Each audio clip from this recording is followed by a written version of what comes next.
Nu? Da, e la pauză. Ceva din colaj, nu știu.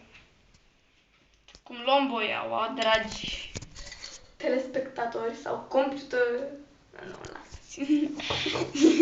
Și punem boiaua. Și acum luăm Lingura și amestecăm. și fâșie și... Aoleu, cum? Priviți cum sfârie apa minerală ca în cazanul unei vrăjitoare. Nu vine să credeți, oameni buni, că noi o să bem așa ceva? Wow, chiar nu suntem sănătoase. Uitați-vă și dumneavoastră cum sfârie. Dar la noi în stomac. La noi în stomac cred că o să fie războiul daco-roman. Sau draco-roman, cum îmi place mie să spun. Așa. Bun. Punem cacao. Nu mai punem nimic. Nu punem. Atât. Oh. Vedeți? De data asta o să fie... Sper să fie... Sper să nu mai fie apă. Deci, uitați cum arată pe deasupra și lateral. Interior. Deci... Și stai un pic să punem, să stingem toate. Așa, bun.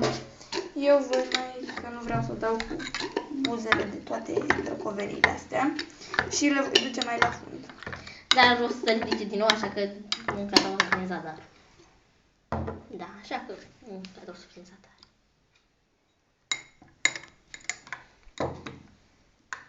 Dacă noi suntem sănătoase, Dumneavoastră sunteți nesănătoși. Bun. Și acum.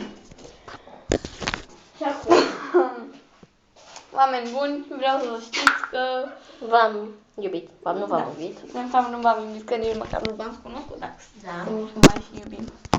Hai, deci 3. Eu nu-l văd, deci să fie clar că eu nu-l beau pe tot. Deci dacă iau gură e mult. Da, e foarte Și bun. nu dacă scul, să nu scul. Deci.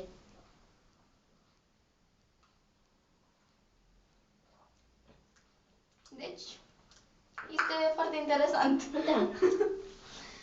Ați putea să încercați cu foarte multă credere, nu se întâmplă nimic. Nu, odată ce am băut. Așa, nu poate da să nimic. Puteți să vedeți cu cea mai mare încredere că este excelent. Adică e natural. Da. Are o culoare cam stranie. Da, lasă-mă, da, noi am băut. Seamănă.